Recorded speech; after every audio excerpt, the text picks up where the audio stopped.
conversation is with this. I want to step on anyone's applause, sure. Our first conversation is with the hilarious ensemble cast of Big Mistakes to discuss their roles in this series. This is, of course, created by Dan Levy. It's a bold comedic family saga wrapped inside a high-stakes crime thriller. And it was just announced this week that it will be back for a second season. Yeah.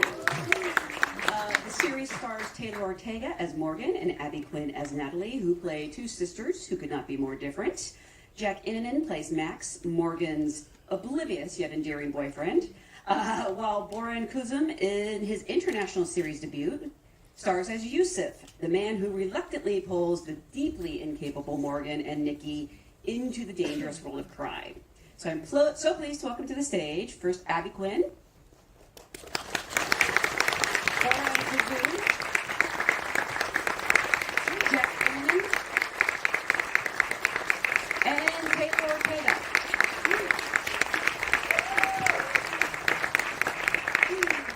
I was introduced to as the very rude woman, Taylor Ortega. Thank you, I am. Thank you so much for being here. Congratulations on season 2. That's great news. Yeah, we got to watch this family suffer some more. So, Big Mistakes comes to us from the brilliant mind of Dan Levy, who obviously his previous series Schitt's Creek also featured a very wonderful ensemble of complex characters.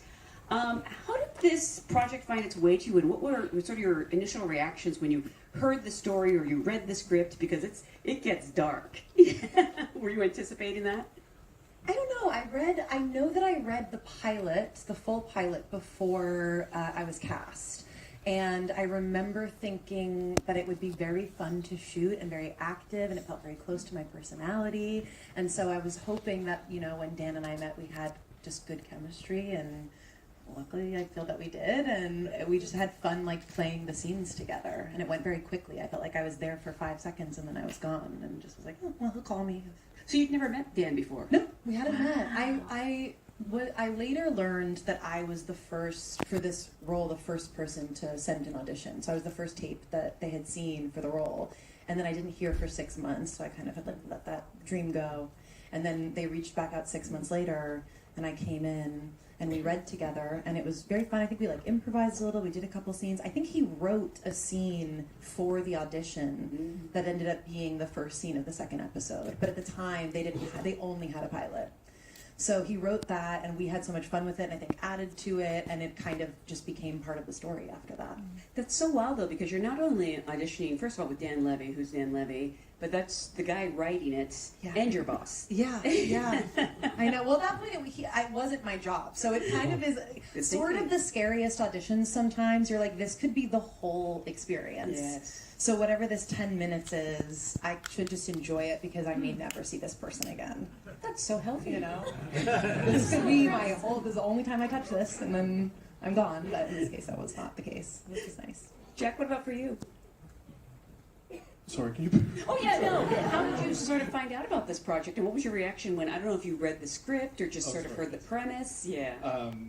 I only saw the sides at first. I hadn't read the scripts, and it was a lot of, as the show is, a lot of fighting with Morgan. It pretty much is exclusively Max and Morgan fighting. And so I remember going in and asking, oh, is he kind of whiny? Is he, do they hate each other? And I remember Dan said that he's sweet and he's earnest, that there's something endearing about it. And I was like, oh, okay, I think you can play to that. And so that was the scene. All that I saw when I first found out about it was the scene of us in the car in the very beginning with the proposal. And we go from this pathetic fight to this proposal, and it perfectly encapsulates the character so well. And I think the whole show as well, that everyone's kind of out of place. Yeah. And then I got to read the pilot, and then everything else. I was like, oh, this is so much bigger. But it's kind of fun because my character Max is so oblivious that I kind of just purposely didn't get involved in all that. It was just how can I be as oblivious as I can? Yeah. But it was my introduction was the proposal scene. It was a blast. And Boris, welcome to American television. Hello, Hollywood. Freshly coming from Istanbul. So good to be here. Is this something you'd been wanting to do for some time? Or? Of course, yeah. I've been doing acting in Turkey for 11 years. And I've been trying to make it to more global audience. And I'm so glad that now I'm still processing. Like, the series is out, we are here, I'm doing my first American panel. This is it? Yeah. Oh, Thank you so much. Thank you. So it's just so exciting for me. And sorry for my English if I make mistakes. yours is better, much better than mine. I would be in Istanbul. Thank you, thank you. So I was actually obsessed with what Dan was doing before, like Schitt's Creek, and I recently watched Good Grief just before I got the audition call. And then I received this. I was very drunk from karaoke night. I was in Istanbul. Because of the time difference, I saw this email was written Dan Levy Untitled Project. And I was like, is this Dan Levy from Schitt's Creek? I'm too drunk for this. I'm gonna check tomorrow. And then I read it again day after tomorrow. I was like, oh my God. And they asked me to do a Zoom audition, which I never did before. So I was in the audition. I was like, what am I gonna do now? We're gonna read this in together. And then I got the role. I thought it was going to be just like one episode role because I didn't have a call back. I was like, okay, this is how it's happened in America. Okay, it's perfect. Yeah. Just so you know. Yeah. Yeah, I mean, this is just thrilling. It's so exciting, still exciting. As you can see that I'm a bit shaking. So. Is this your first time in LA? No. Okay, I was going to say, yeah. Okay. I came here to find a manager 3 years ago. And how's that going? It's pretty good. Pretty good. I mean, I'm in this incredible project with this amazing cast. You mentioned you'd never done a Zoom audition before? Oh. How is it different in Istanbul? How do you audition? Is it still in person? Well, I'm sorry to say that. I'm a famous there. Yeah, you're a big deal. So you haven't had to They go through the billboards there. I'm so sorry. I'm sorry to say that. I'd be telling everyone I'm very big in Istanbul. Istanbul is nice, guys. Okay, let's go. So is this the first audition you've done in like a long time? Yeah. I mean, I tried to get this O1 visa. Oh my God.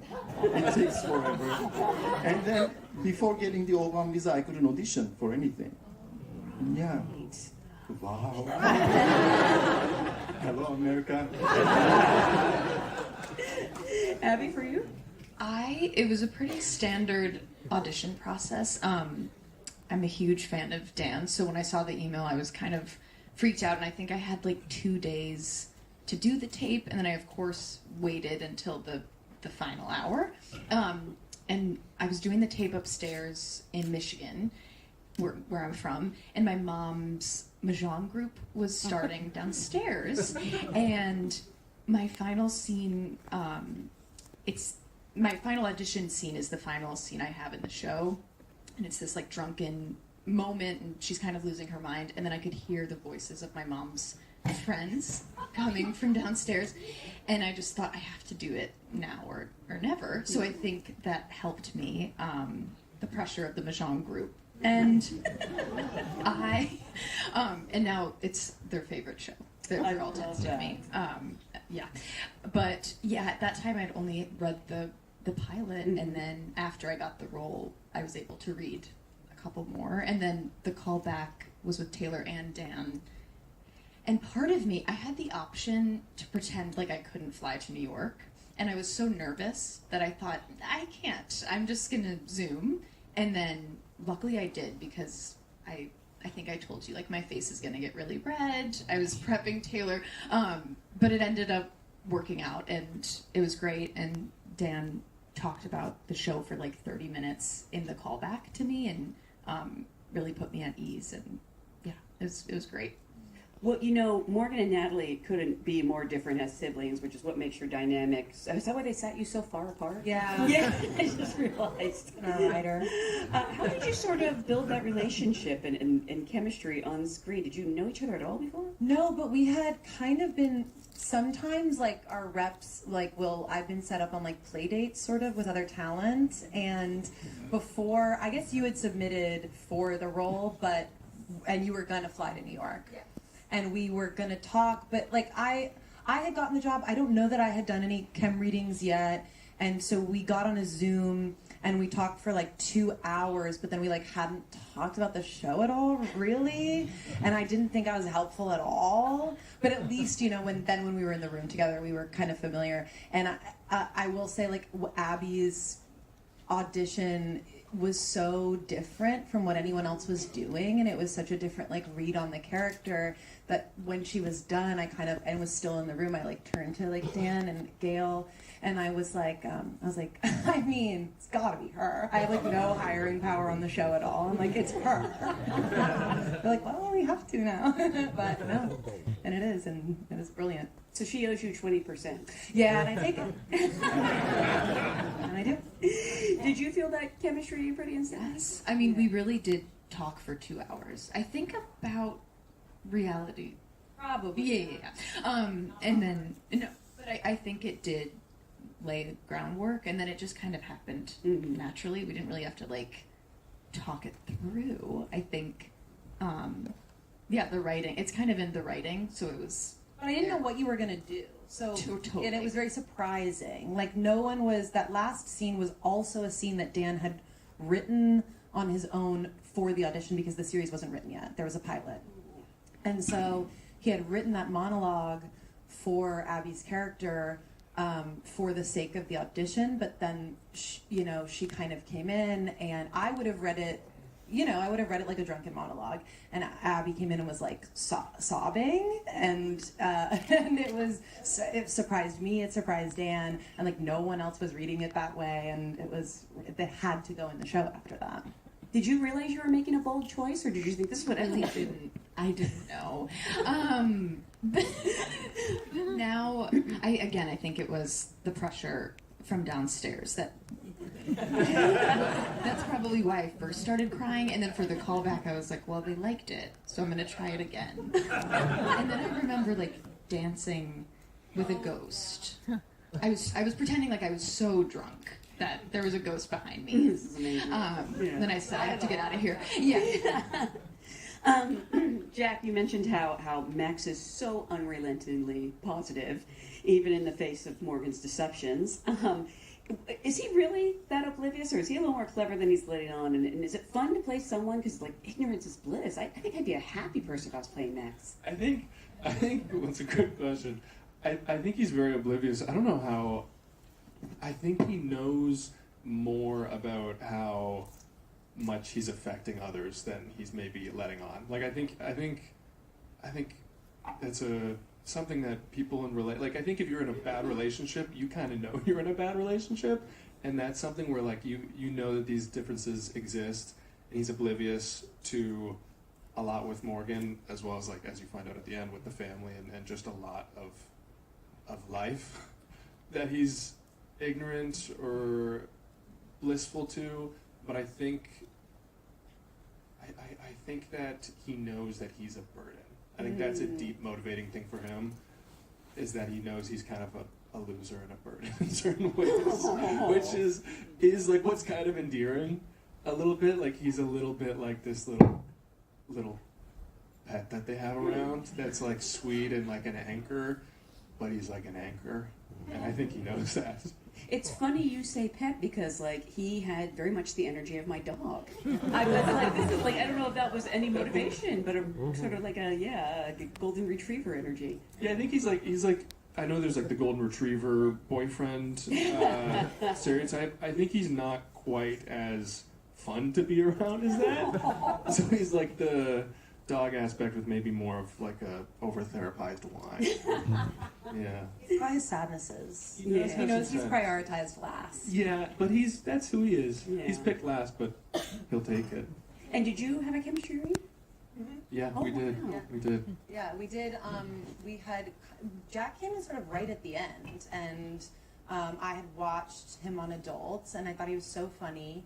And I think the day you came in, it was just you, and we had seen so many really good versions of the character, but it is a really, It was like the hardest character to nail down because he does need to be really likable, and there's so many ways to play it. And I think when a show is really new to you're still learning the characters. When you're casting, you are kind of writing to actors throughout the series, and so I think a lot of it, except for being pathetic, is Jack's real personality that kind of came through, and there's like an easiness and just a natural sort of calm that made it like, oh, maybe that's what it should be. Maybe like that's the soft part of it that needed to be there. I think that's something you helped me with one time on set. Just you were taking a note or something, and you were like, oh, like a real person, and that truly like changed something in my acting brain of how non-linear. Like I went into that read and was like, okay, he's whiny, he's pathetic, he's kind of a burden, he's over-therapized,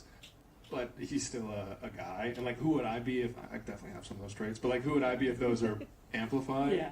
Then there's still these human elements of like, there's love there, and there's a dude. They're real people. They're not real people. I know they're not real people. But Boran, Yusuf is really, really funny, actually, but also very unpredictable and genuinely scary at times. How do you sort of, balance that tension and that humor, or is it, are you playing it completely straight? And sometimes things are just funny in the way life is funny. Yeah, I mean, that's life, no? Like, I mean, our writers are so amazing, I think, in the sense of every character is so different than each other in the series, but individually they are very deep and they have layers. And it's amazing to open these layers episode by episode, scene by scene. So I always believe that this is the reason I love my job, is that we have to make people empathize and show different perspectives of lives with the characters and stories we are telling. And Yusuf starts with like a very bad guy. You see a bad guy, you don't really understand why he's acting like that, but then it comes to a point that you realize that actually there's like a similarity between Nikki and Morgan and Yusuf, that they both find themselves in a situation that they don't belong to, and they need to find a way to survive those situations. But what you're asking is to find the balance. Is I have to thank to the writers for that, because they wrote amazingly.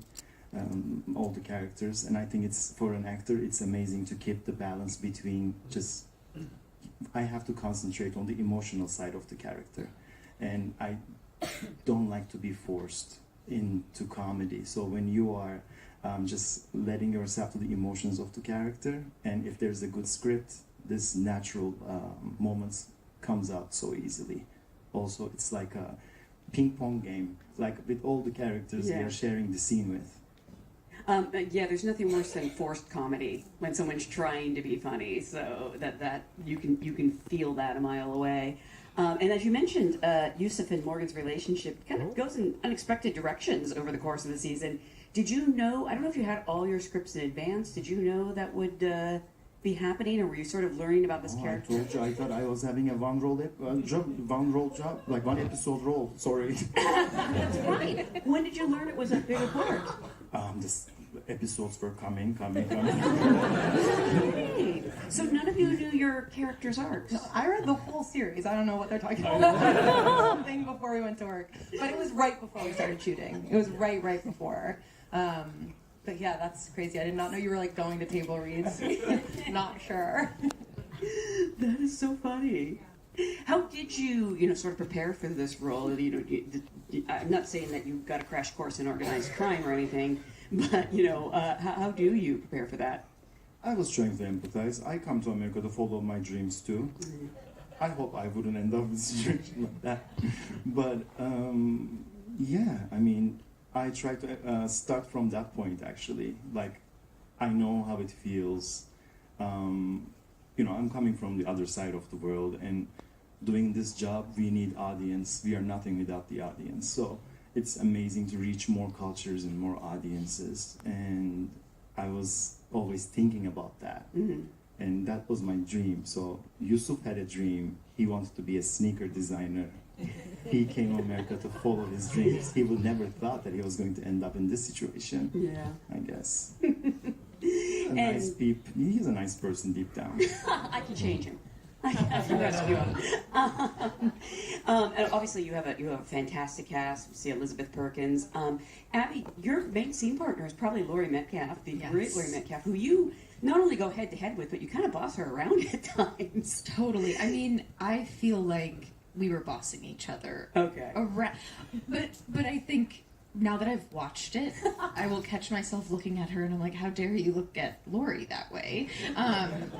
But yeah, I mean, it was a dream, and she is phenomenal, and also just the coolest, most down-to-earth person ever. And it was very surreal, and I feel like I was subconsciously picking up her mannerisms and just through like watching her and being in the scenes with her. So I think being in her presence will positively impact a performance and also just you as a person. But it definitely, I think, had a positive impact on my performance, and yeah, she's incredible. So coming back for season 2, what could you know anything? What can you tell us? Well, they just started writing, but we don't know anything really. Boran and I were trying to get some information out. Well, I hope I continue acting in it. We're trying You'll be the last to know, unfortunately. We'll know when you don't get a table read email. Well, again, it's such a fantastic show. I want to thank you so much for being here. We are actually going to take a look at Black Rabbit next, but let's say goodbye to this wonderful cast.